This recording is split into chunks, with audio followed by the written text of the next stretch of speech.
अखिलेश यादव ने 3 इलेक्शन हार गए। अखिलेश यादव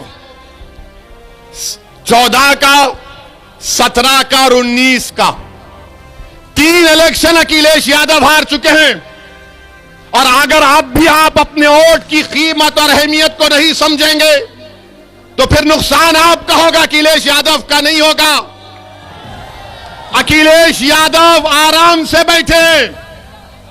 अखिलेश यादव के घर पर आकर कोई नारा नहीं लगाता कि अखिलेश कब्रिस्तान या पाकिस्तान के नारे सुनना हमारे मुकद्दर में लिखा हुआ है।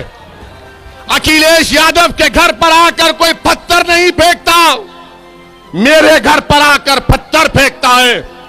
अखिलेश यादव जेल को नहीं जाएंगे, जेल को जाना हमारा मुकद्दर बना दिया गया। अखिलेश यादव का एनकाउंटर नहीं होगा, एनकाउंटर मेरा है, हर गोली पर मेरा नाम लिखा है। अखिलेश यादव के बच्चे सुनो मेरी बात को। अखिलेश यादव के साथी, उनकी औलाद अच्छे बड़े बड़े स्कूलों में पढ़ेगी। मेरे बच्चों को स्कूल में पढ़ाने के लिए स्कूल नहीं है, स्कूल है तो फीस देने का इंतजाम नहीं है। अखिलेश यादव के यादव बरादरी के लिए उनका नौजवान ग्रेजुएट हो जाता है, मुसलमान ग्रेजुएट नहीं हो सकता। बताओ फिर कौन आवाज उठाएगा? आपको लड़ना है, मैं नहीं। मेरी जिंदगी का कोई भरोसा नहीं है। मैं आपको एक पैगाम देने आया हूं मेरे अजीज दोस्तों और बुजुर्गों। आप सिर्फ एतमाद हासिल करो, डर से आगे निकलो। आप सोचते हैं कि अगर वोट नहीं डालेंगे तो क्या होगा? आपने 3 मर्तबा वोट दिया ना, 14 में, 17 में, 19 में, तो क्या हुआ? इनका वोट मोदी के गोद में बैठकर इनका वोटर चाय पी रहा है। यह हकीकत है, मैं आपको बयान कर रहा हूं। मेरे अजीज दोस्तों और बुजुर्गों, जो लोग हम पर इल्जाम लगाते हैं, बताओ इन दलील जो दिया हूं ये सच है या झूठ है? इस पर कोई जवाब नहीं दे सकते। बिहार में हम इलेक्शन लड़े तो बिहार के असेंबली के इलेक्शन में भी यही 80-20% के लोग शुरू हो गए। ओवैसी लड़ रहा है, बीजेपी आ जाएगी, बीजेपी आ जाएगी। बिहार में आरजेडी और कांग्रेस और माले का अलायंस हुआ। करीब 70 सीट पर कांग्रेस लड़ी और मंजलिस 19 सीट पर लड़ी। 19 में हमने 5 पर कामयाबी हासिल की और जो बचे सीटें थीं उसमें 9 पर कांग्रेस और राजद कामयाब हो गए, 6 पर नीतीश और मोदी कामयाब हो गए। हमारी वजह से नहीं हुए। अब बिहार में 2 विधानसभा का बाई इलेक्शन हो रहा है।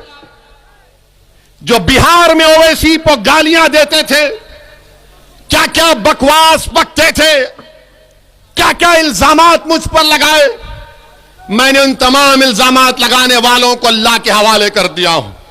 अल्लाह फैसला करेगा उसका इंशाअल्लाह ताला।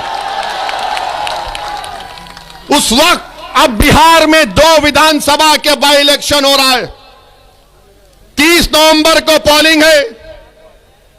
1 साल पहले तक ओवैसी को गाली देने वाले आज कांग्रेस और आरजेडी एक दूसरे का मुकाबला कर रहे हैं। बताओ आप इनकी मुनाफिकत देखिए, इनका ड्रामा देखिए।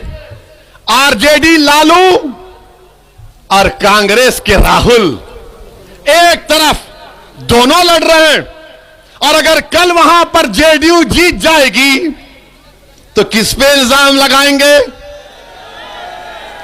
ये इल्जाम ये लगाएंगे, नहीं असदुद्दीन ओवैसी लड़ा नहीं मगर किठौर में भड़काऊ भाषण दिया, उसका असर बिहार में हो गया। अरे पापियों, अगर 50 साल का बच्चा शादी नहीं करता तो मैं जिम्मेदार? कल भैंस और गाय दूध नहीं देगी तो मैं जिम्मेदार? सुबह में मुर्गी तहज्जुद में बांग नहीं देगी तो मैं जिम्मेदार? अरे तुम्हारी कमजोरियां, तुम्हारे झूठ, तुम्हारी मक्कारी तुमको इंशाअल्लाह एक दिन तबाह बर्बाद कर रही। अब आप बताइए, बिहार में कांग्रेस और लालू एक दूसरे से मुकाबला कर रहे हैं और यहां पर आकर कह रहे हैं ओवैसी वोट काटने आया है। मगर जब हम ये बयान करते हैं तो फिर तुम हमसे क्यों वोट मांगते हो? हम क्या तुम्हारे गुलाम हैं? हम क्या, हमारे मुकद्दर में लिखा है कि एक को डाले बाप को डाले, बेटे को भी मुख्यमंत्री बनाया, एक एक परिवार से 3-3 को प्रधानमंत्री बनाया, कितनों को यहां पर विधानसभा भी जाया, सांसद बनाया, मगर इंसाफ कहां हुआ बताओ? यही मंजलिस की लड़ाई है इंसाफ की। मेरे अजीज दोस्तों और बुजुर्गों, फिर मौलाना कलीम सिद्दीकी को जानते मौलाना कलीम सिद्दीकी को? कितने लोग जानते? हाथ उठाओ। वही हाथ वैसा ही रोको। कितनों ने कलीम सिद्दीकी का नाम लिया? कौन सी पार्टी ने नाम लिया बताओ?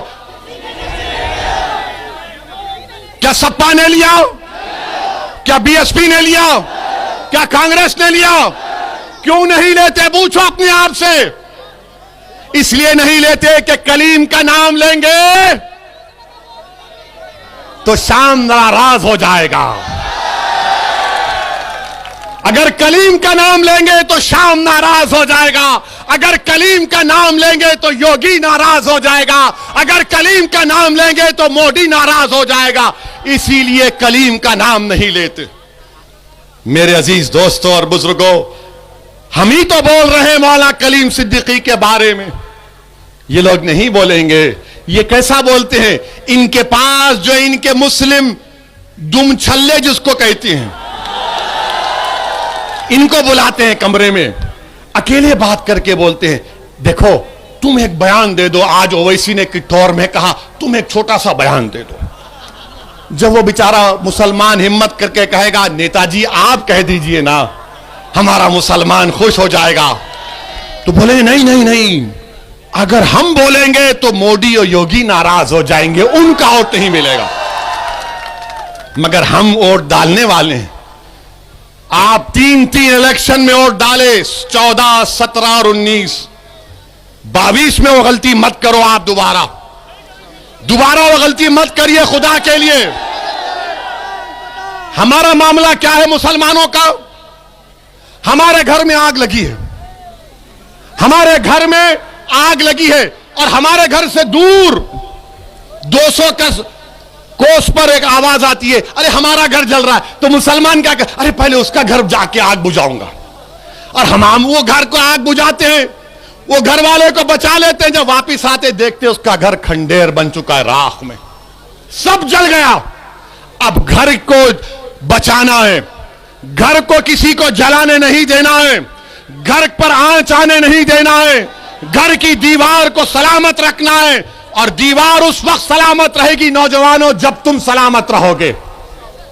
घर की इज्जत उस वक्त सलामत रहेगी जब बुजुर्ग नौजवानों की सरपरस्ती करेंगे। घर पर आज जब नहीं आएगी जब उस घर की मां और बहनें कहेंगी कि बेटे तू इस घर का मुहाफिज है, तू ठहर जा घर के सामने और इस घर पर किसी को हमला करने मत दे।